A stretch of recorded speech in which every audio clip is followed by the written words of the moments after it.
Yeah, I think obviously the change room is going to be nervous. I think, being in these sort of positions, I think is not familiar for us as well, chasing in the fourth inning. So there was some nerves in the change room, and I think it's more nerves of, wanting to get over the line, wanting that win more than anything else. And I think with Blessing, we felt like in this test match he was our strike bowler, and it was just trying to, give him short bursts. I thought Richie and Vicky, did an important role. I think holding as well as Wheelie and the other spinners. I think in between those spells, it's important that you don't leak too many runs. And I thought when Blessing did come back and bowl, I think in majority of his spells, he caused a lot of problems. Great. Thomas Captain Shanta actually made your job easy when you take the shots in the second ball of the day. Do you feel that was the turning point of the day? Obviously, you wouldn't mind that. Yeah, I think obviously we wanted to get early wickets, and I think getting Shanta out as early as that in the first over, was great for us. We did feel like we needed to get a few early wickets, not just Shanta, and I thought the way Bless started was outstanding. Gave us that opportunity to really put the squeeze on, and then Jaka Ali came in and obviously played a really good role at the bottom end. Before coming here, do you think this sort of wicket you will get here and look at the game?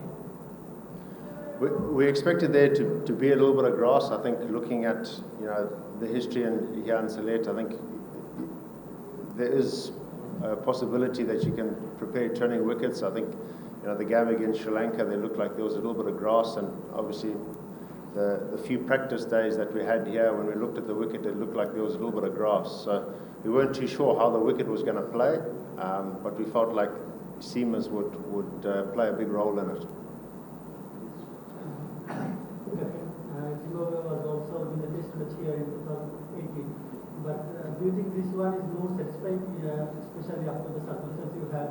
You were having not been in the test in 10 matches, and circumstances were circumstances.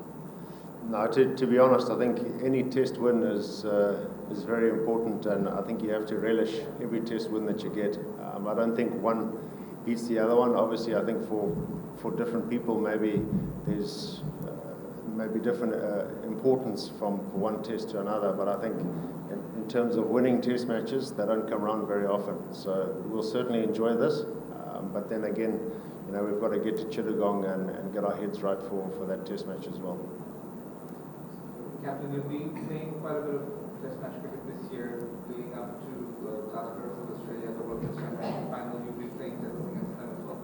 Do you feel with Zimbabwe not being a part of the World Test Championship, maybe these performances could help you get in the radar of the ICC? And do you feel like it's important for more teams to be involved in such a tournament, should I say, so that players have extra impetus and they get more opportunity to play Test cricket? Yeah, no, certainly. I think the more Test matches you can win, you're certainly going to be on the radar. And I think as tough as Test cricket is, I think that's what every player wants to play and wants to get better at, because it really does test you across 4 or 5 days of hard cricket. So for maybe the smaller teams, you want to play good hard Test cricket against some really tough opposition. I think that's the only way that you're going to improve as a player and as a team. Great, congratulations for great win. After winning this test, how much confident are you about the second test and winning the series? Now look, we're really confident. Obviously, winning a test match gives you a lot of confidence that you can get over the line and you can do it, especially here in Bangladesh. But again, we've got to get to Chittagong, we've got to sit down, reassess. And again, like I said before, I think your mindset going into Chittagong is extremely crucial, especially after the win here. Craig, you mentioned that Blessing can come back and do a great second spell. Like quite, goes with the same speed, and then he can generate the bounce. But gives a bit of a background of Blessing with his red ball cricket. I mean, he debuted in 2017, but he has only played less test match than a lot of his peers. Where do you put him among the young fast bowlers in the world right now? Oh, I think he'd be up there. He's got the experience not only just in red ball now, but I think also in white ball playing, various leagues and stuff. So he's certainly got the experience, and I think he's got the mindset, and he's shown his ability. So I'm really excited to see where he goes with his career, not only in Test cricket, but I think in all formats. Okay, thank you, gentlemen. Thanks.